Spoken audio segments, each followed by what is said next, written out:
This channel does not promote any violent, harmful, or illegal activities. All content provided by this channel is meant for an educational purpose only.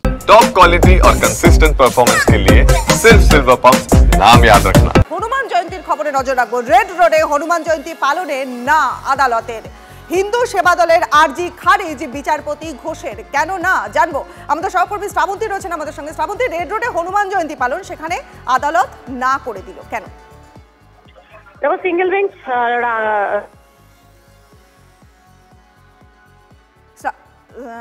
Srabanti, যদি একটু সরে গিয়ে কথা বলা যায়।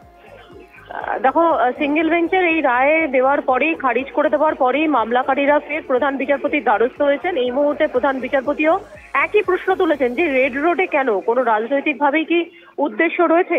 Single বেঞ্চের বিচারপতি তীর্থঙ্কর ঘোষ বলেছেন, মামলাকারী যে ধর্মীয় অনুষ্ঠানের উদাহরণ দিয়েছেন সেটি খিলাফত আন্দোলনের পরপর সময় থেকে হয়ে থাকে, অর্থাৎ 100 বছরেরও পুরনো।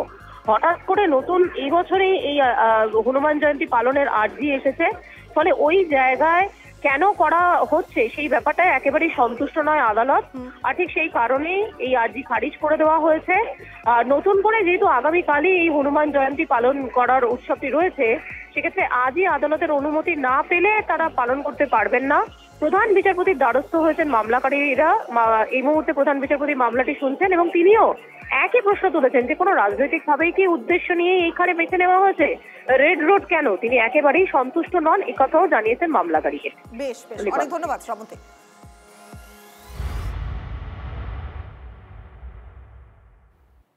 আর এবার মোথাবাড়িতে নজর রাখবো, কারণ হাইকোর্টের অনুমতি নিয়ে মোথাবাড়িতে শুভেন্দু অধিকারী। মোথাবাড়ির 4 জায়গাতে পরিদর্শনে বিরোধী দলনেতা। ক্ষতিগ্রস্তদের সঙ্গে কথা, পাশে থাকার আশ্বাস বিরোধী দলনেতার। পুলিশের বিরুদ্ধে ফের নিষ্ক্রিয়তার অভিযোগ তুললেন বিরোধী দলনেতা। 4 জায়গা, মোথাবাড়ির 4 জায়গাতে পরিদর্শনে বিরোধী দলনেতা। আজ সকাল 10টা থেকে 3টে পর্যন্ত তার মোথাবাড়িতে থাকার অনুমতি রয়েছে। হাইকোর্টের অনুমতি নিয়ে মোথাবাড়িতে শুভেন্দু অধিকারী পৌঁছেছেন। মোথাবাড়ির 4টে জায়গা, 4 জায়গা পরিদর্শন করলেন বিরোধী দলনেতা এবং ক্ষতিগ্রস্তদের সঙ্গে কথা বলেছেন তিনি, পাশে থাকার আশ্বাস দিয়েছেন বিরোধী দলনেতা। পুলিশের বিরুদ্ধে ফের আরও একবার নিষ্ক্রিয়তার অভিযোগ বিরোধী দলনেতার।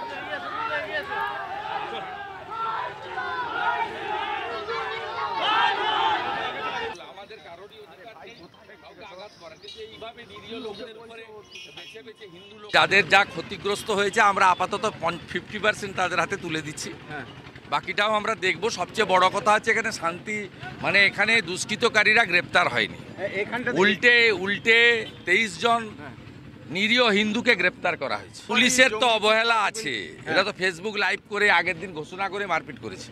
পুলিশ যদি আজকে ধরুন যে ব্যবস্থা রেখেছে আমার জন্য, বা সেদিন তারপরে যে ব্যবস্থা রেখেছিল, ওই ব্যবস্থা থাকলে করতে পারতো না। না না, এটা তো পুলিশের নিষ্ক্রিয়তাটা একটা বড় অভিযোগ। এগুলোতে রাজনীতি দেখা উচিত নয়, কিন্তু ভোট ব্যাংকের স্বার্থে মুখ্যমন্ত্রী রেগে যাবে, পুলিশ মন্ত্রী তাই। বিরোধী দলনেতার মোথাবাড়িতে যাওয়া নিয়ে কটাক্ষ করলেন তৃণমূল নেতা জয়প্রকাশ মজুমদার। উত্তেজনা ছড়াতেই মোথাবাড়ি গিয়েছেন শুভেন্দু, বিস্ফোরক অভিযোগ জয়প্রকাশ মজুমদারের। শুভেন্দু অধিকারীর প্রধান উদ্দেশ্য হচ্ছে যে সেখানে একটা ধর্মীয় অস্থিরতা তৈরি করা, এবং উনি নিজে খুব নিরাশ হয়ে গেছেন, কারণ ঈদ কিংবা রামনবমীর সময় মোথাবাড়ি শান্ত ছিল। তাই আজকে আবার গেছেন যে মোথাবাড়িকে আরো উত্তেজিত করা যায় কিভাবে। তাই জন্য ওখানে বলছেন সিবিআই, এনআইএ ইত্যাদি, এসব দাবি তো কলকাতায় বসেই করতে পারতেন।